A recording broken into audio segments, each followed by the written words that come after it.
Songs of Hope and Faith arise from all people? Yeah, right. Hey, Aaron, how you doing? Ugh.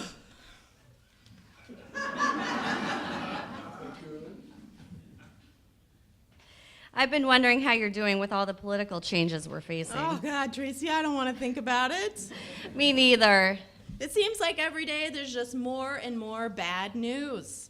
Right after the election, I saw all these blog posts from parents saying, how will you talk to your kids about it? You know, they learn that bullying isn't okay, and then we see bullying tactics. And are parents asking you how you're talking to your son about it right now?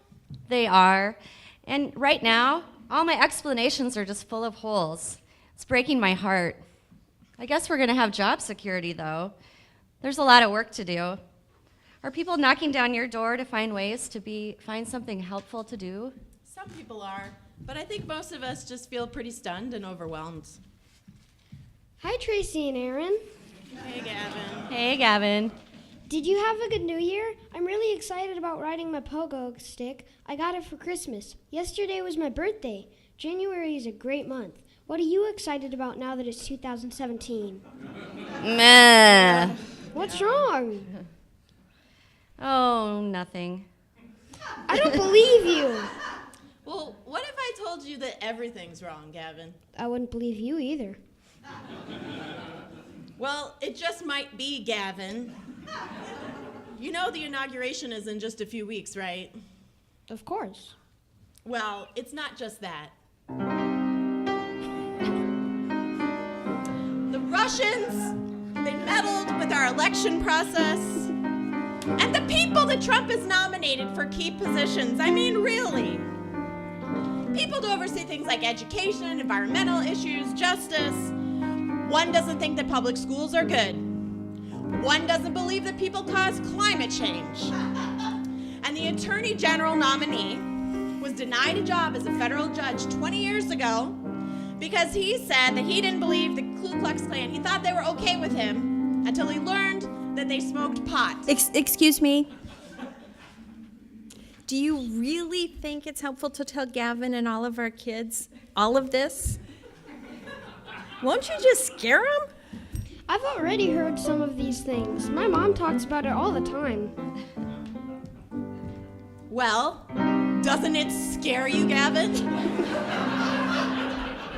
My mom says even though Donald Trump got elected, we should still be positive. Oh, Gavin! Are you interested in being a minister of social justice?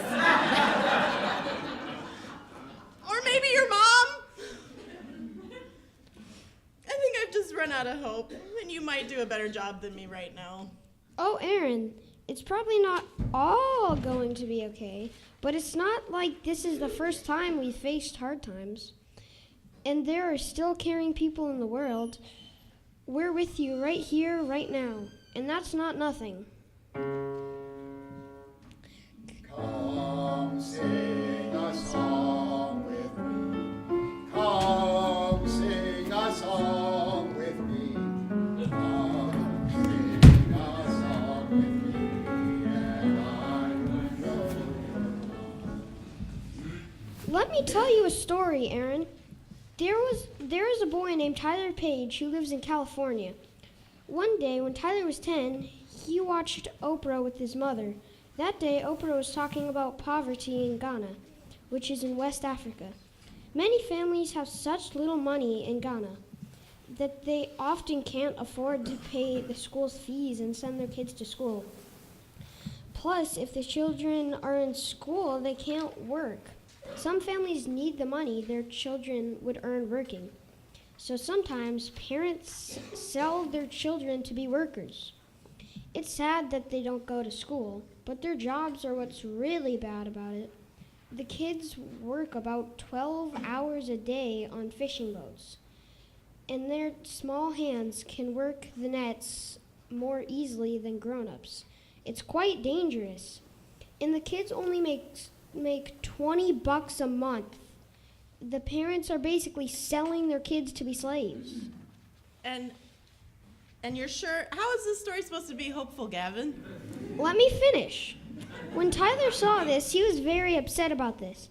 He remembered giving a kid at school $20 one day for a bowl of chili he really wanted.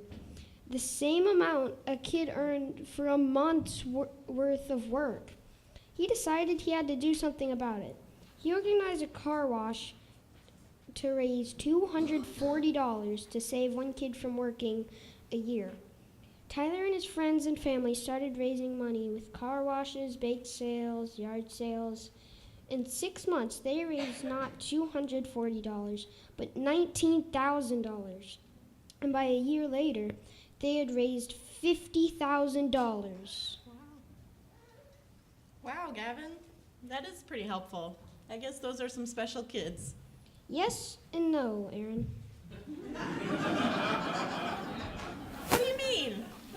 Of course they're special, but they're not special. But they're not more special than you or me. We can all have a car wash or a bake sale. What makes them special is that they decided to stop thinking about the problems or how bad things were, and they decided to do something about it. There's a picture of Tyler on the piece of paper you were given when you came in. Do you also see Jamie Morton there? Jamie was only 1 year old when she was adopted from China by a couple in the United States. On her 7th birthday, she asked family and friends to donate money rather than buy her presents. She took their money, added in the money from her lemonade stand and her piggy bank. She raised $450, and it was just enough for what she had in mind. China has a tradition where children receive new clothes to celebrate the new year. She gave the money to an organization to help children at the Maoming orphanage, where she had lived for the first year of her life.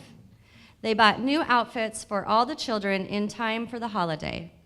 When she received a picture of the babies and children in their new clothes, she smiled from ear to ear. She decided to make this a tradition for her, and each year on her birthday, she gives a gift to children from her first country. Wow, that's simple enough, and it probably really means a lot to those kids. Aaron, I also have one more story to share. There is also a boy pictured on the paper named Jack O'Neill. He lives near your parents and the area where you went to high school back in Rockford, Illinois. Jack had to have surgery when he was 6. During his stay, he was comforted by a few stuffed bears that visitors brought for him to play with. These cuddly toys kept him company and made his time away from home a little more enjoyable. Jack noticed, however, that some of the children didn't have stuffed animals or toys to play with while they were in the hospital. And Jack thought about how much better those bears made him feel, and he decided he wanted other kids in the hospital to have the same feelings. He held a lemonade stand to raise money to start buying kids bears. Friends and family gave him donations. One day, he made $800 in 2 hours at his stand. As people got more interested, they held a 5K run and raised $10,000. When asked how he felt about the charitable work he does, he said, I didn't start this to get special attention. I give these bears because of the way it makes me feel inside. It feels so good, like in my heart there are fireworks going off. Aww. He started collecting bears and ended up creating an organization called Little Hands Make a Big Difference. His organization's motto is, the littlest of hands can make the biggest prints of the hearts of those in need. Okay, I get it. We kids are stronger than we often get credit for. We can deal with hard things too.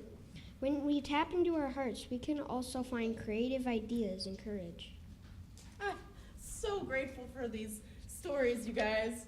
We all need encouragement right now to find ways to do more than worry and just feel bad about things. We need courage to move from our heads and our worries into our hearts and our hands. Courage to do the some things that we can each do.